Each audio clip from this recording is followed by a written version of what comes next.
Use News Now Sports as your all-access pass to all things Hawkeyes.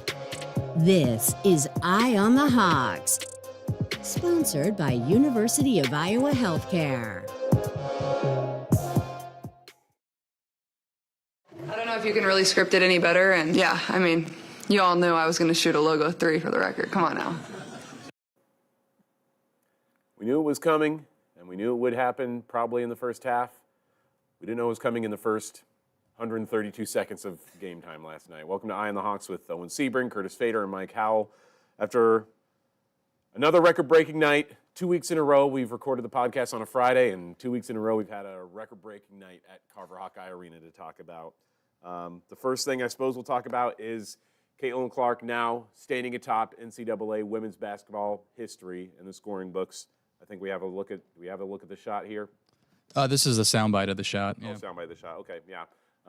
But I can pull it up real quick. Just give me a second. But yeah, this is just it's crazy working in the business, and I was back in the at the station. I was pushing all the things out to social, and I thought I had a little more time. Mm-hmm. But after that second bucket she made, I was like, I better hurry up and get this ready because she's gonna break it like soon. Yeah, it was. I think everybody in the media was a little bit caught off guard with how quick and how furious she came out, ready to get that thing rolling. Well, you just kind of had a feeling after the previous game how that transpired. You could tell she was seething, and she was ready to let loose. And yeah, safe to say she did that. Yeah, here's the one, just on a fast break, pulling up from the MediaCom logo. I don't know how. Does she have a sponsorship with MediaCom yet? I don't believe so. Pulled up from that logo, I feel like they need to deal with her. She has a media sponsorship with all the secondary logos because that's her spot. That dribble to the left. It's almost slightly like Lonzo Ball at UCLA. Pull up to the left, pull the trigger, cash. You love that moment where you see all of her teammates rush out on the court after Bluter was able to call the timeout. Jada Gyamfi and Taylor McCabe were the first ones to wrap their arms around her and give her a huge embrace. It's continuously so evident to me how much her team loves her. I mean, for whatever the haters are going to say out there about like, oh, her teammates probably hate her because she's selfish, blah, blah, blah. I feel like everybody on the team absolutely adores Caitlin Clark. She maybe is not the perfect fit as a teammate for every player in America, but that team that they have in Iowa City loves Caitlin Clark. And that culture is a huge credit to Lisa Bluter because she helped create that family, and that's how she views them. And that's why when people are saying, oh, why don't you go after all these transfers and everything and up the talent, chemistry matters more. Yep. And you saw it. She's built a roster that fits perfectly with Caitlin Clark, and there was a lovely moment where Lisa was talking about, they always do the circle the day of the game. You know, earlier in the day, they'll sit around the circle at midcourt and just talk about something significant. And yesterday, she had the whole team go around and say something that they liked about Caitlin that was not related to basketball. So everybody's, talking about either her sense of humor, her goofiness, leadership, that kind of thing, and just a really beautiful moment that it would have been. You see that too out of her when you watch all the press conferences. Like obviously you're always usually there or on the call, but when I'm watching them for our podcast, just her talking for however 5-10 minutes, you can tell she's not, while she's super serious on the court, she's kind of like a goofball, kind of off it, which is what I've gathered, and I've never met her in person, but you can kind of get that if you see social media clips too of her and Kate or Gabby hanging out and stuff like that. You can tell. Or that I remember that video they posted on Taylor Swift night when they were going through their favorite Taylor Swift songs. She's just like super silly during the whole thing. So. Yeah. Well, it was when it was media day and I was there covering it. I was just walking around getting a little bit of just extra B-roll, and there was a time where they were shooting some little Polaroids with Caitlin as she was posing and stuff. And then a couple minutes later, I was shooting Lisa Bluter as she was talking to a journalist, and you saw Caitlin just kind of briskly walk by her, and she dropped a Polaroid onto Lisa's lap just of Caitlin, doing something funny in the pose. Just little things like that where it's subtle, but she just really knows how to make people laugh and keep people loose. So after the record last night, I think we're hearing from Caitlin and Lisa as they talk about Caitlin Clark's place in history as she now is #1 in the NCAA history books. Well, I thought about doing it a couple possessions earlier, but I was a little tired, so I needed to catch my breath a little bit. But yeah, I think I kind of stepped back to my left a little bit and was able to get it off and went in and then celebrated. And I honestly thought Coach Bluter was going to call the timeout before I had to go play defense, but she didn't, so I had to go play defense. But honestly, like warming up, like my shot just felt good. So I knew it was going to be kind of one of those nights, and kind of played with a little bit more pep in my step. And I knew that's what this team needed after coming off of a loss. And just lucky, like my teammates, I'm just so thankful. They let me be me, and I wouldn't be where I am if it wasn't for them. So yeah, I'm just really thankful. Honestly, like that was never really my goal to get it done really fast, but made my first couple shots, so was able to get another one up pretty fast. And it was nice to get it done there fairly quick so we could just kind of move on and focus on winning the basketball game. And I think you got to give Michigan a lot of credit.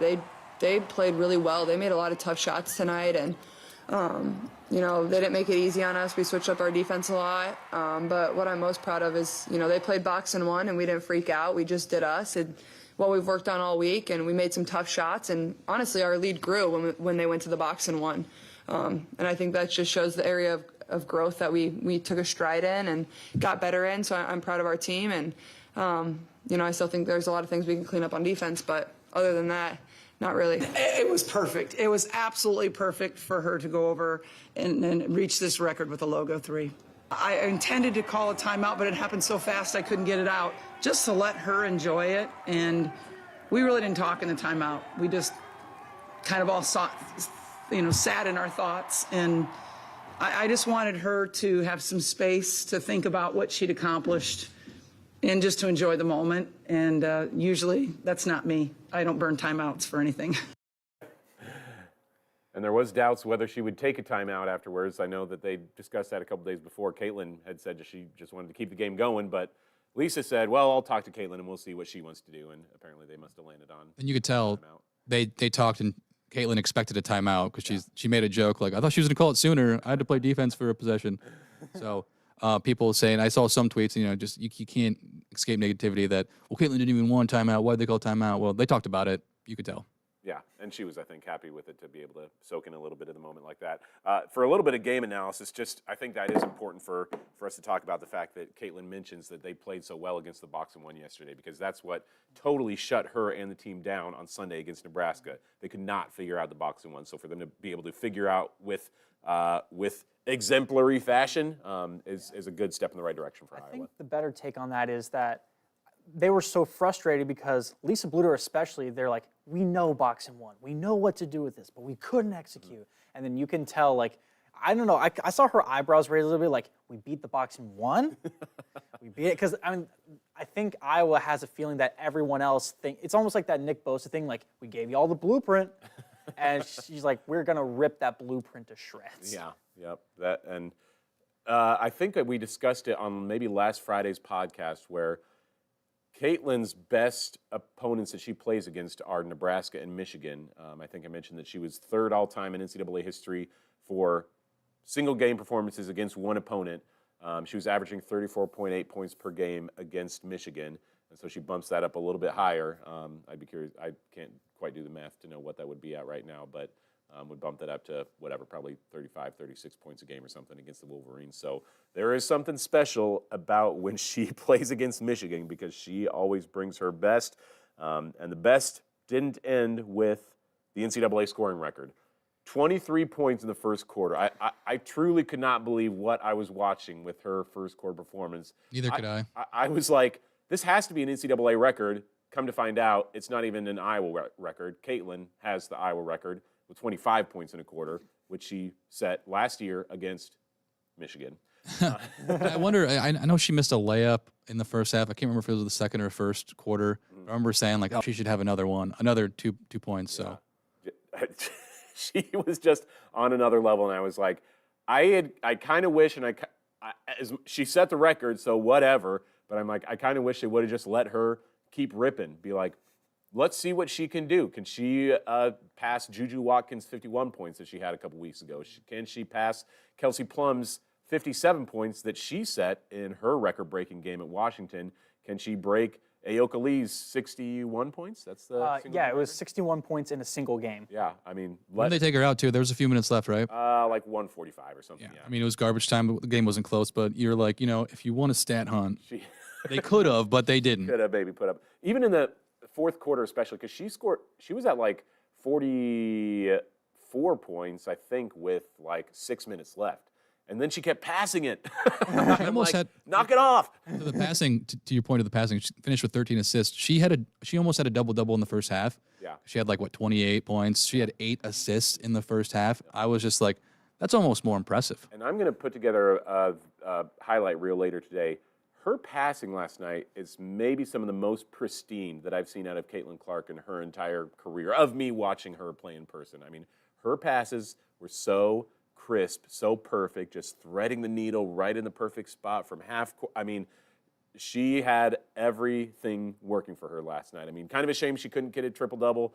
She had, just 4 rebounds? Five rebounds? Yeah.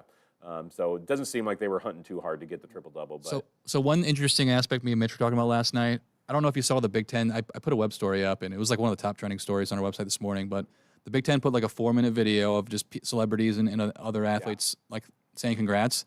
And 3 of the people on it were Tom Brady, Peyton, and Eli Manning. Yep. And I think that's pretty cool. And I don't know if they did this on purpose, but since she can pass at an elite level, that they put some all-time passers on the video. Sure. Probably not intentional. They probably just threw them up because they're big names. Yeah. And maybe Big Ten and Tom Brady's going to be a Fox analyst, so maybe they had an in. But that was pretty cool too. It almost kind of confused me because Tom Brady makes sense because he's a Big Ten guy, but why were Peyton and Eli other than quarterback? They had her on Peyton and Eli on Monday Night Football. Oh, that's true. They were on. Oh, true. That's true. Okay. I think I retweeted that video and was just again, having Tom Brady, Peyton Manning in here. She got congratulated by Barack Obama, by Magic Johnson. I mean, Ashton Kutcher. Iowa, Mila Kunis. Shut up, Meg. The level of fame. Yeah, there you go. Congrats. I'm sorry, to she Caitlin probably Clark. hates saying "shut up, Meg" to Mila Kunis. Yeah, Caitlin Clark. Apparently, Barack Obama not blocked by Caitlin Clark. The greatest scorer in the history of women's college basketball. It's been fun watching you in the Iowa women's basketball team this season. I mean, regardless of your political affiliation, if you're Caitlin Clark and you're getting retweeted by a former president, holy smokes. I mean, the level of fame this young woman has achieved it continues to just blow my mind. The First Lady wanted her there regardless last year. The First Lady, Jill Yeah, Biden, they wanted her at the White House. Yep. Come on down, Yep, even if you're you right. lost, which Jill Biden was there along with. sparked so much unnecessary controversy in itself. I mean, Billie Jean King, at the Final Four, of course, we saw Emmett Smith and Dirk Nowitzki at the championship, Pau Gasol, Hall of Famers, the amount of people that love and recognize Caitlin Clark's greatness, it continues to astonish me. When I saw Barack Obama, I'm like, this is just absurd at this point, the amount of people that love her. It just underscores how, we're Iowa-centric podcast. We're an Iowa-centric TV station, obviously. Iowa City's in our viewing area. But she's not just a local story. It's a national story because everyone in the country, it seems, is watching. And not every single person, but she is one of the – these past few games on Sunday, on Super Bowl Sunday, and it was the lead story on ESPN until the Super Bowl went on. Yeah. But during that time frame when her game was going on, it wasn't who's going to win the Super Bowl like it normally is. It was Caitlin Clark's chasing this record, and then it was I don't know if it is still today, but it was last night as well. Yeah, that's wild. There were so many records that fell last night. It almost became the second or third story that she broke the Carver-Hawkeye Arena scoring record and the single game scoring record, which only was held by Hannah Stolke for 1 week. 47 points Hannah dropped last week. We thought, boy, how long is that record going to stand? And turns out about 6 days. So we asked Caitlin last night about what... You specifically. I left it in the side. Okay, yeah. I asked Caitlin what that was like. Did you give Hannah a heads up that this is going to be my game, that record's going to be going down pretty soon? Did you at least give Hannah a heads up that her record was going down? She said she passed the torch to me, so I was like, oh, Hannah, that's so kind of you. But Hannah will break my record. She better break my record playing here for another couple of years. And Hannah's just hilarious. She asked why I had to do that, but I should have made a couple more layups, honestly. So I think that just speaks to our culture and the team Coach Bluder's built here is, you just want to see your teammates succeed. And, I was so happy for her the other night. And, I'm perfectly fine with Hannah going out and scoring 50 next game. So hopefully she does that. Well, she's one over 1,000 assists. This is getting downplayed with her points because her points are so magnificent. But, her assists are incredible. And, that's what makes her such a special player. But I'm telling you, every woman on that team loves her. They're not jealous of her. They know how hard she works for it, and they know, what she brings to our team. So I'm very thankful that I have a group of women that understand that. To Lisa's point, we were talking about this earlier with the amount of love that Caitlin gets. I'd be curious to talk to people who covered some of the major players in the past of women's basketball. Somebody who covered Sabrina Ionescu or Brianna Stewart or Maya Moore. Like, were they loved by their teammates as much as Caitlin? Maybe they were. I don't know their careers to know well enough. UConn usually has a squad of studs, though. Yeah. Yep. So it's possible that maybe they receive that same love, but just being able to see this up close in person, the amount of love that they have for her is really significant and continues to take my breath away. What else can we say about Hannah Stolke? I mean, one thing that surprises me continually with her is that Caitlin continues to give so much love to Hannah, and she really talks about her like she's going to be the next big thing at Iowa. So once Caitlin leaves, whether that's after this year or after next year, I know that she seems to really envision some really major things for Hannah Stolke. Did you guys take any pick up any tea leaves in that soundbite that we just aired that kind of gives us an idea of if she's coming back next year? Because she said, Hannah better break my record playing a few more years here. Like, is she saying that she's not going to be playing another year here, or is it just more that she's younger? Well, she's kind of the king of subtle entendres where she's like, well, yeah, mathematically, Hannah Stolke has 2 years left. I at max have 1 year left. Yeah. So she will play more than I will. But you're like, It's possible.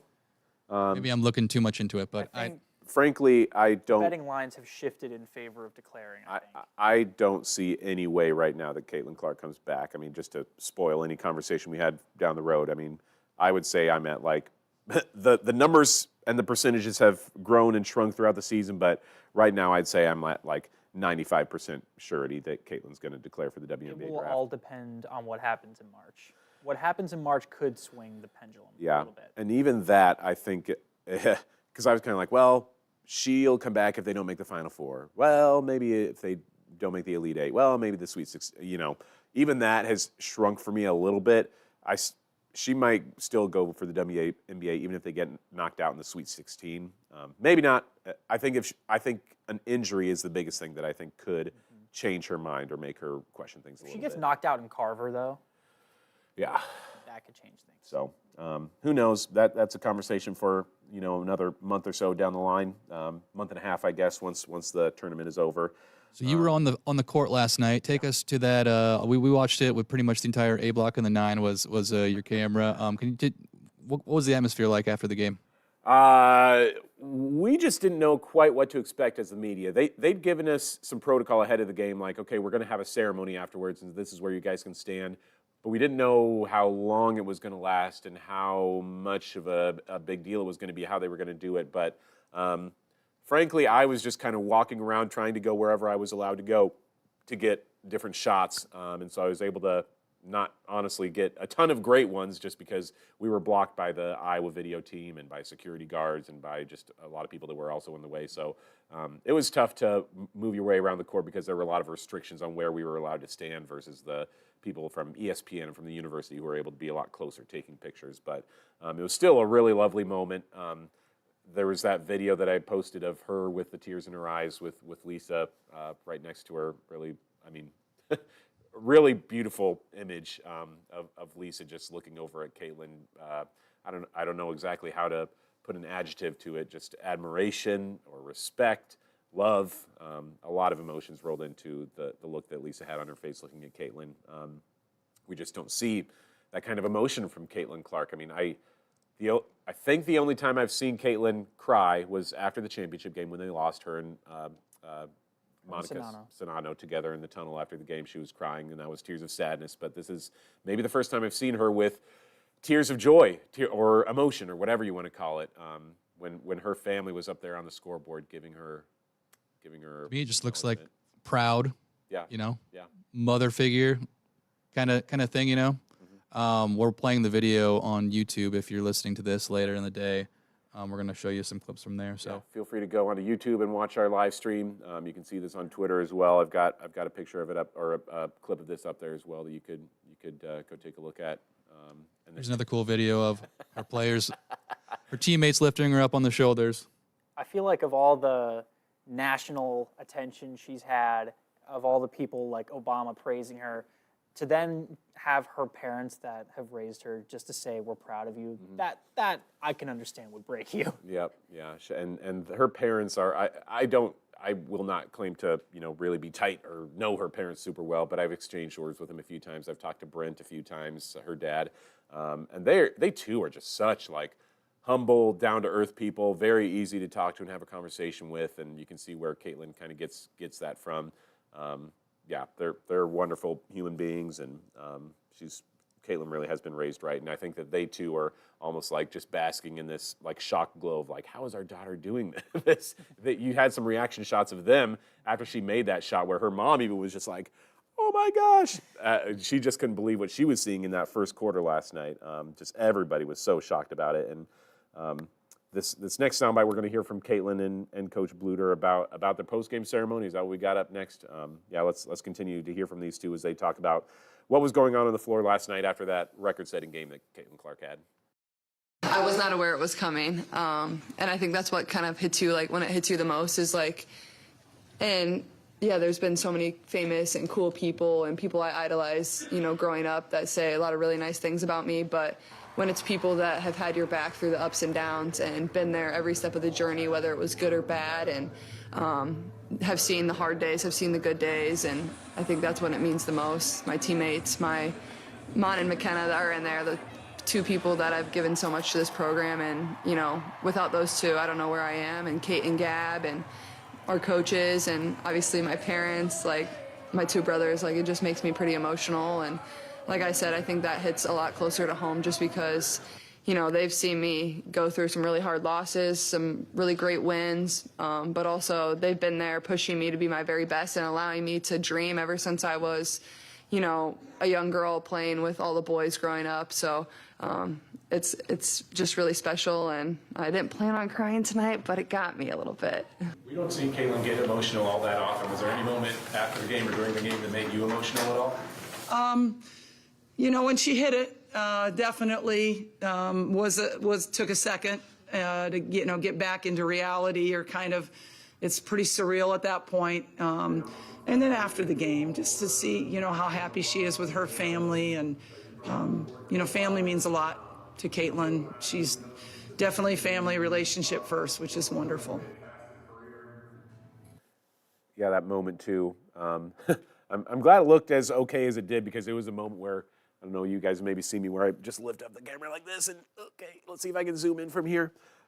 It was a crowded celebration there on the floor last night, but yeah, really touching moment, beautiful moment, and one that like I think, was it the lead story on SportsCenter last night? I mean, I didn't watch. I was still here. I know I saw it on SportsCenter, so I'd assume so. I don't know if there's any bigger story in sports last night. No. But It was all over ESPN social media and every platform. But they mentioned it on SportsCenter, at least last night, one of the later shows with Stan Verrett and Linda Cohn that I was watching, that like, I don't know if a single person left the building after the game. I think every single person was sticking around to see that ceremony, see just that crowd give their love to Caitlin Clark. And she always does the autograph sessions after the game. She took a little bit longer last night, walking through, trying to sign as much as she could, shirts, posters, basketball cards, whatever she could, just before she got out of the building.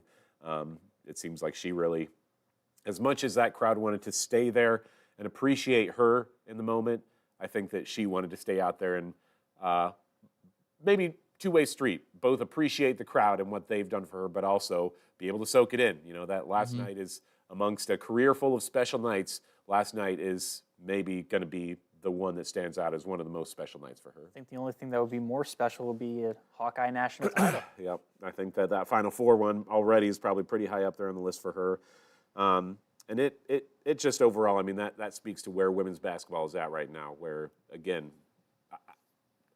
when Kelsey Plum broke the record in 2017, I kind of remember it happening. I'll be honest, I don't. And even Lisa Bluter was like, oh, I don't really remember like where I was. I kind of remember when it was, I'm sure, a big deal. It probably led SportsCenter, but just from 7 years ago to now, the growth of the women's game and what we're seeing right now seems to be really special for this sport. It is incredible because I remember when I first moved here, and I knew of Caitlin Clark, but I kind of saw her as the next Sabrina Ionescu, as, oh, she's the next person, you know, making waves in college basketball, and she'll be doing well. And then first game I watched her, she was different. Yeah.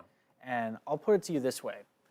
When that helicopter in Calabasas crashed in 2020, killing those 9 passengers, including Kobe Bryant, I was gutted for the passing of one of my sporting idols in Kobe Bryant.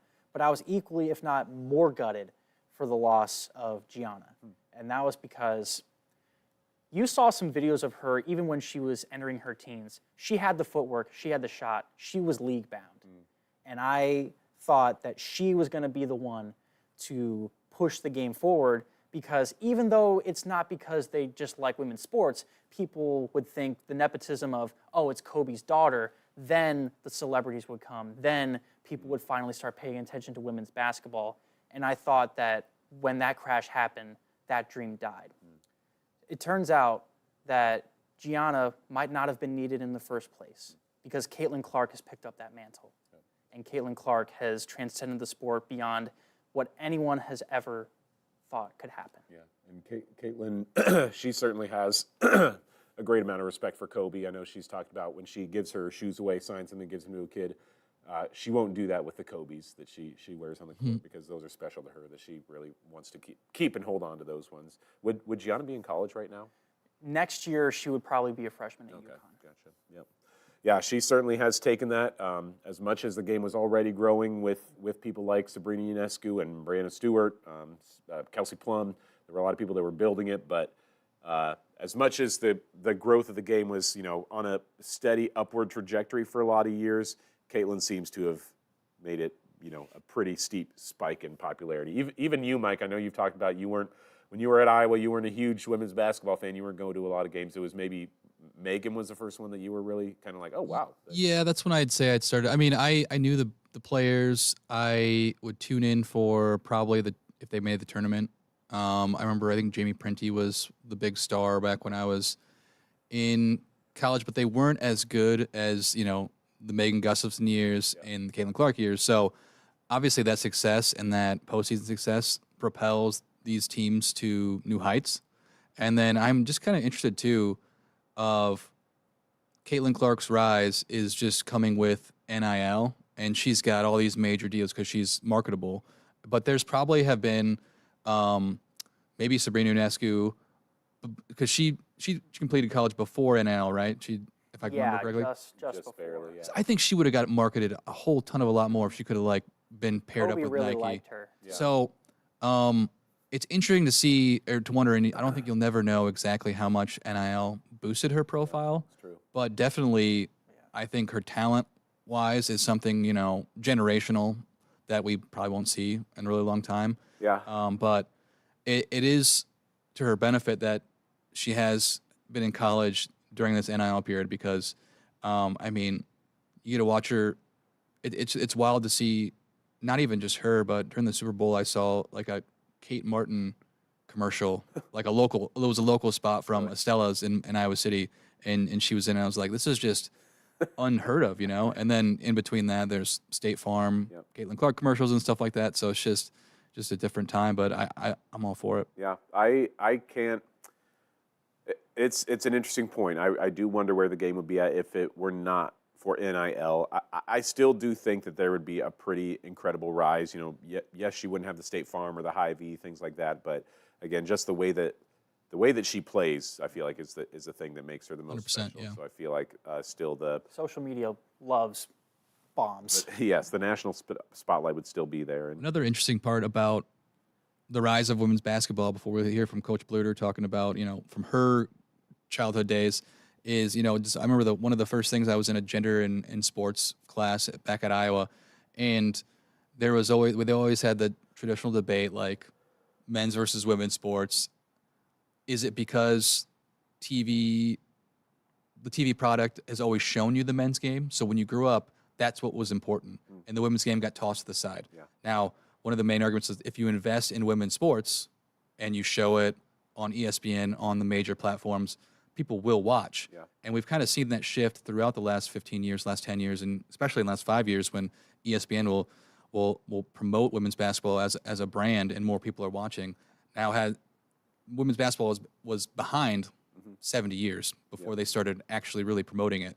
So I think that also helped a lot. And there were I always remember seeing memes out there of like how much ESPN would kind of cram women's basketball, the WNBA, down our throats when maybe there were not a lot of people that were actually super interested in seeing WNBA highlights. They'd rather see baseball or whatever during the summer. But now I think we have reached a point where people, especially with Caitlin Clark, again, whether they love her or hate her, are interested in what she's doing, and they do want to see what she did next. And I think there's another level to get to, which is sports discourse on national debate shows. Because Clark is doing incredible things. The most that she'll get on a First Take or any of those types of shows is maybe like 30 seconds. Yeah.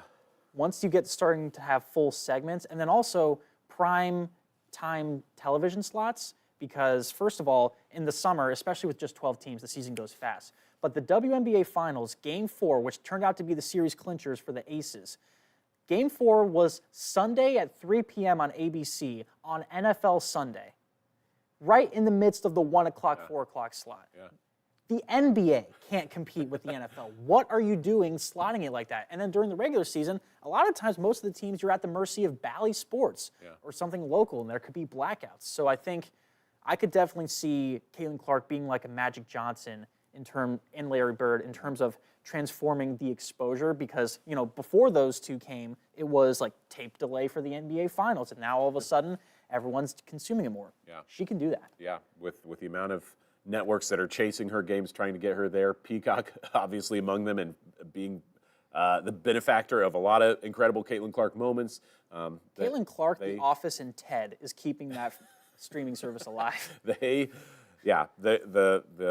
national viewership is going to follow, but let's hear from Bluter. She talked about the growth of the women's game from when she was a prep athlete over at Linn-Mar. There's no way, I could imagine this. I can remember sitting on my couch with my parents in my home in Marion and watching Billie Jean King play Bobby Riggs and thinking, wow, we can really play sports. We really have this chance, and watching the 72 Olympics and thinking, wow, we get, this is a possibility for women. I'm going to have to say I was pretty excited last night. Billie Jean King called and expressed her excitement for our program and for this record, and that was pretty special to me, because she's always been an idol to me, somebody that a shero to me, as she would say. I couldn't imagine this. There's no way. There's just no way you can even fathom this as a little kid growing up when I did in pre-Title IX. It's unimaginable. Lisa Bluter has really had a front row seat to every aspect of women's basketball, because she was a prep at Linn-Mar in the late 70s, I think. So again, before women's basketball was even an NCAA sanctioned sport. I mean, she has vivid memories of trying to watch and follow the game, I'm sure, as a middle schooler and high schooler, when she probably could never see it on television. She played at the University of Northern Iowa, and last year during the tournament run, she talked about that, where she'd go and play at the Old West Gym, I think, and they would have, if they had 50 people in the stands, they'd be lucky, mostly parents. Yeah. I mean, I did a story about that while she was at the Final Four, where she just said that nobody cared. When she was first starting to coach, her team, they had one pair of shoes that had to last the whole year. She and her husband would take 2 vans, and sometimes they'd accidentally leave a teammate behind at the gas station. And that's just how it was, and now look at what's happened. Yeah, and Lisa Bluter maybe doesn't get enough recognition for really representing and being true to the Iowa spirit in her career. Just again, from Linn-Mar to UNI, coaching at St. Ambrose down in the Quad Cities, coaching at Drake for a number of years, and then coming over to Iowa. I mean, she's been true blue for the state of Iowa for her entire career, and she's, as much recognition and respect Caitlin gets right now, Lisa is a big part of why the game has reached the popularity that it has within the state of Iowa, at least. The next, we somehow have to move forward now with the season, even after Caitlin breaking the record, and there are a number of other records we're going to be seeing her chase along the way, whether it's Pete Maravich's or the record for the most points scored in college basketball. Woman, Pearl Moore is a name that we're looking at as well. But they still do have to try to win the Big Ten. And here are their remaining 4 regular season games. This is, let's see, what's today? The 16th. So the 22nd is what, next Thursday. Next Thursday. They get a week off. They're at Indiana. Yep. Nice Good little thing rest they get for the the week team. off. Yeah, exactly. I know they talked about that in the post game too. Just how happy they are to have a nice little rest week to get healthy. They've been sick recently, so just to try to get healthy for that big game at Indiana. That's a huge one. That if they lose that, their hopes of a regular season Big Ten title are pretty much shot. Then they've got Illinois at home the following Sunday after that. Then they're at Minnesota, and then the regular season finale is at home against Ohio State, who's number 2 in the nation right now. If Iowa wins next 3, the Big Ten regular season championship going to be riding on that game against OSU.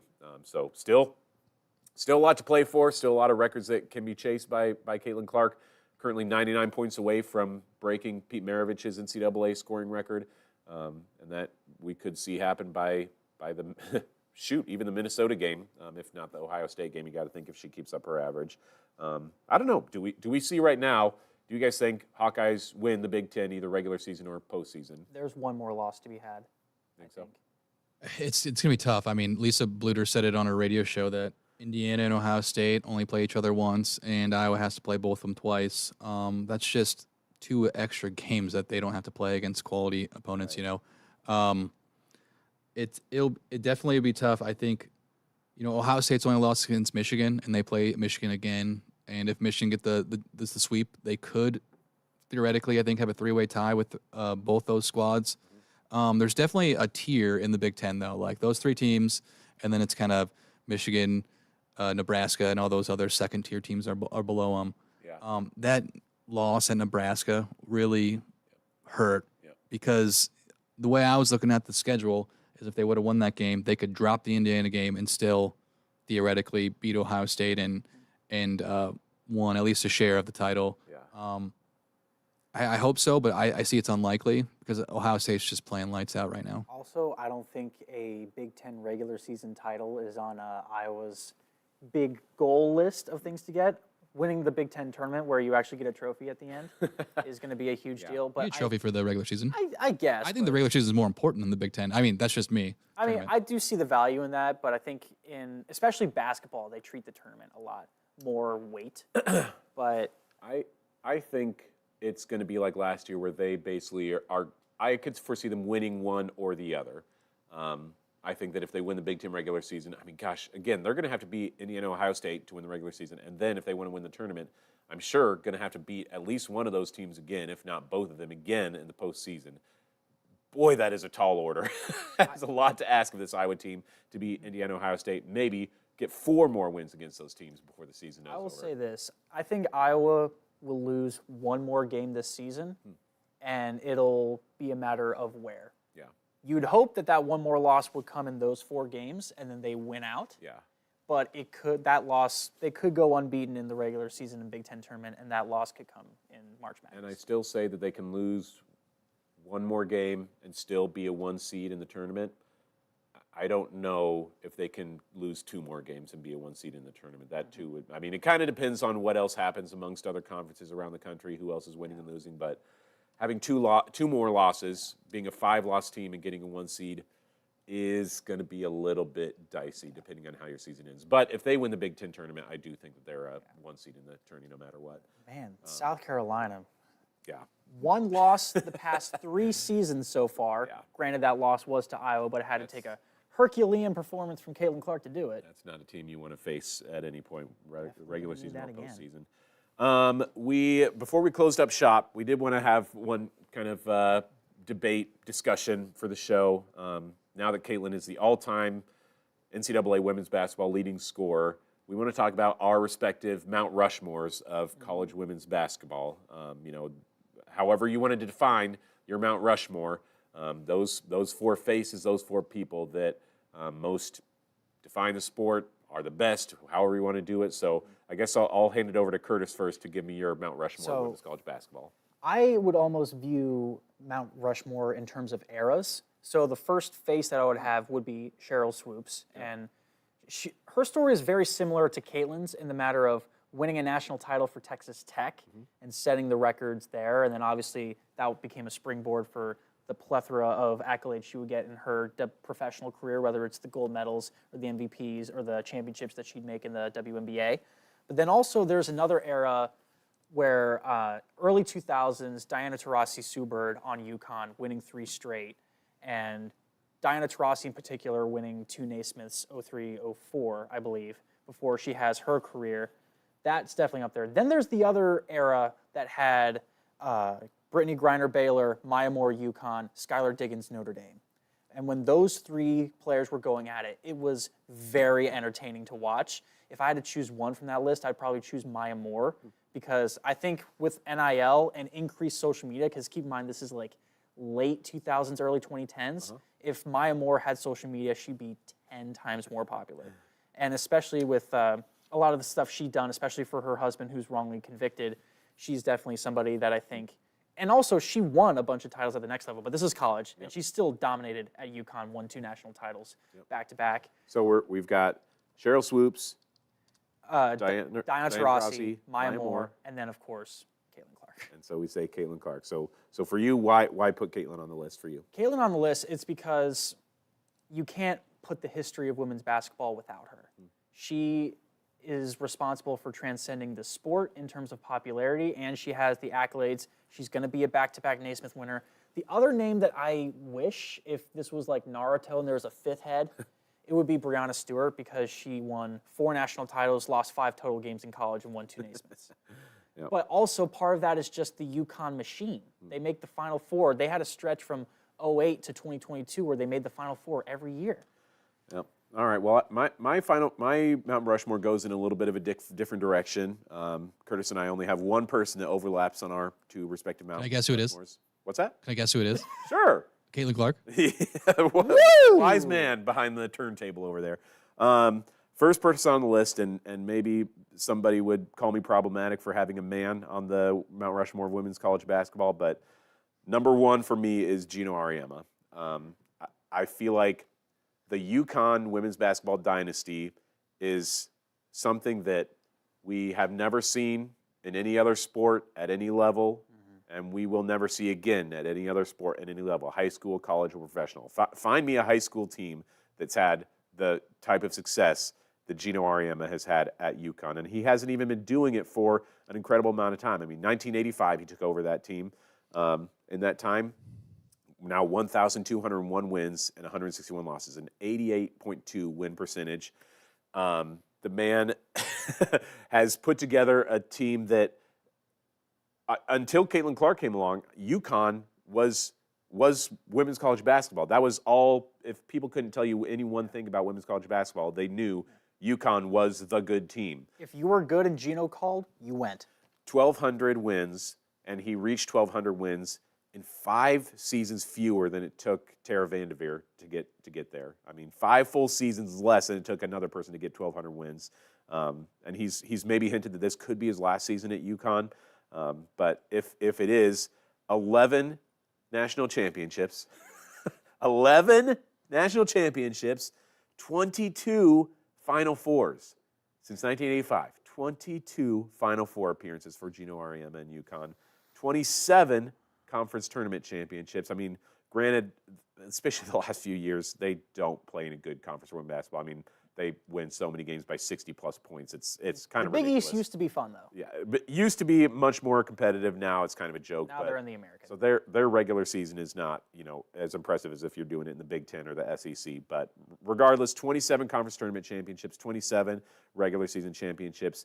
8 times he's been named the Naismith Coach of the Year. 9 times the AP Coach of the Year.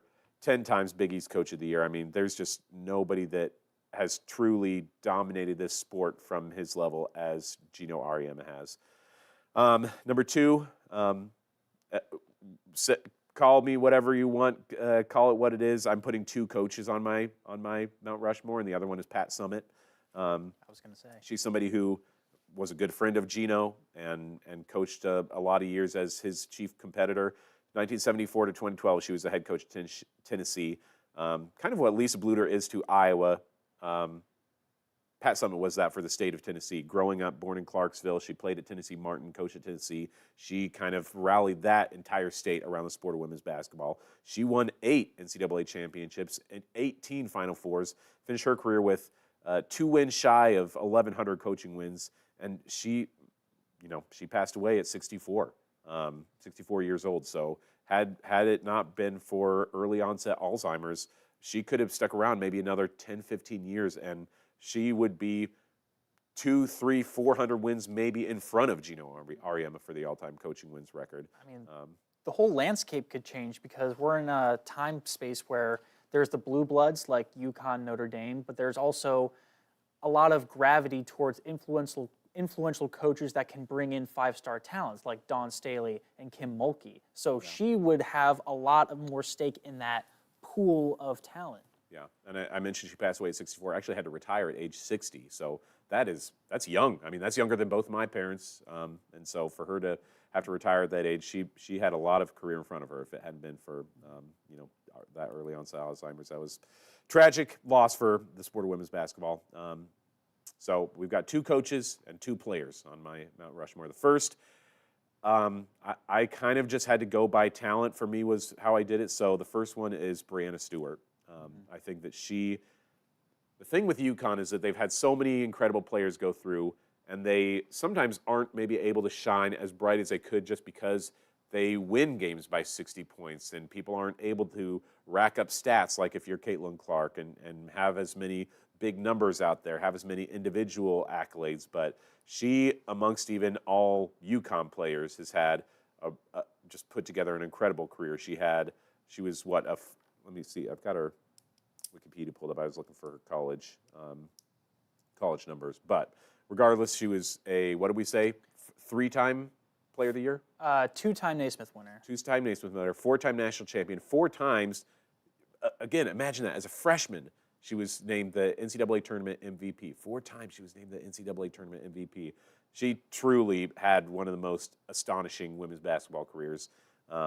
And the final person that I put on my list is, as Mike spoiled, Caitlin Clark. And it isn't so much even just for the points and the assists, even though whether or not Caitlin is the greatest player of all time, I mean, I can't say yes or no. There's a strong debate for or against. There's a lot of debate out there that will never really be solved.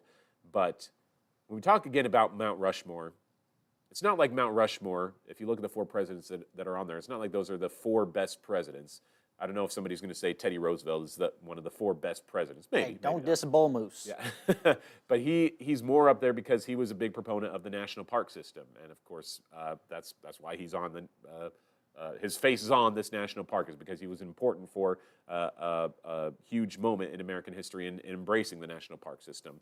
And so that's why Caitlin Clark, I think, belongs on there, because she is, again, like her or not, she is at the centerpiece of the tremendous spike in popularity for women's college basketball. People love her and people hate her, and people are always dying to see what she's going to do next. She's going to smash the NCAA all-time scoring record, whether or not she plays this year or one more year. Passing 1,000 assists. She's going to get to 900 career rebounds. She's the all-around package. She has redefined what it means to be an elite player, and she's going to shape a lot of careers of women who are going to come after her. There you go. Good list. And Mike, I know you weren't going to participate in the women's basketball one. You didn't feel like you had the expertise. I didn't feel qualified in that. I am going to give an Iowa one, and I won't go as long as you gas bags just went on for me on yours. The content they're here for. I'm just saying. Is it? We had a lot of good names that we were throwing out there. Here's how to do it, though, to get it on social media. You got to give them all the names all in 30 seconds, and then you go back and you say why. Yeah. I'm just kidding. Crops. So this is Iowa basketball. I split it up, 2 in men, 2 in women, and this is just me. Anything like 1950s, Iowa men's basketball went to a couple Final Fours in the 50s. I don't know any of those players. I'm not going to include them. I'm going to include Clayton Clark. I think she's the best Iowa basketball player of all time. I think she's made that. Best Iowa athlete of all time? Probably. Yeah. I think you'd have to put him or her and Niall in the discussion. I'd put Lisa Bluter as the other women's basketball just because of the longevity. I think she's the winningest Big Ten basketball coach. Final Four, 4 tournament titles, 2 regular season titles. Just, I would love to put Stringer on there, but she just wasn't, Bluter's been here for like 20, 25 years. So put those two on. And then for the men, I think Chris Street always deserves a spot there. Just what he did for the program, the way his career and his life was cut short, and that longing memory of Chris Street for Iowa basketball. That's just one of the things I think of when I think of Iowa basketball. The other one is Ronnie Lesser because he took the men to a Final Four in 1980. And I wish I could have been old enough to watch that, but I've always been told that if he didn't get injured, Iowa could have won a national title that year. Yeah, I've heard the same thing. So you got Caitlin, Lisa, Chris Street, Ronnie Lester. No Luka Garza. I thought about Garza, but I don't know. I like to balance both the scoring that he did, like Caitlin did, but also with postseason success. And Garza, just wasn't there. Ronnie Lester and Clark took him to Final Fours. What was their best? It would have to been the second round of the tournament, and I don't believe he even made it to a Big Ten title game. So, love Luka, was awesome 3 years when he was here, but I wouldn't elevate him that high. All right, it's a good list. A lot of debate out there. Again, I had the Hawkeye top 70 that we revealed late last year, and I put Caitlin Clark at number one. That was before this season even, and so this even solidifies it. I mean, we talk about, Caitlin Clark and Niall Kinnick. I think Caitlin has lapped Niall Kinnick in all of his career accomplishments. I mean, God bless Niall Kinnick. He was Heisman winner, POW, not POW, but KIA, and so he, for his service to the country and the university, obviously deserves a lot of distinction for being, an incredible human being. But I think that what Caitlin Clark has done for the university and done for her sport, I think, is surpassing anything anybody at the University of Iowa has ever done. Clark's going to get a statue, and give 20 to 30 years, that arena's going to have her name on it. That's interesting. I don't think that arena's going to be around in 30, 40 years. Yeah. That's a discussion There's for a going to be an arena in Iowa City. That is an interesting point. Whether it's the court or the arena or something, that's an interesting point. We might see that come to fruition. Well, we've talked long enough about our heroes of the game, legends of the game. So we're going to be back here every week on Eye on the Hawks, talking basketball season as we get ready to wrap up the regular season. You can follow us on the social medias, on X at Eye on the Hawks, on YouTube at Iowa's News Now. You can, of course, watch our live stream of this, where you can see all the pictures and videos from what we've shot in the highlights from the days and weeks and nights before. Follow us on Instagram at Iowa's News Now. Thanks for joining us after another record-setting, record-breaking night at Carver-Hawkeye Arena, and the best possibly is yet to come. For Curtis Fader, Mike Howell, I'm Owen Sebring. We'll see you again next time.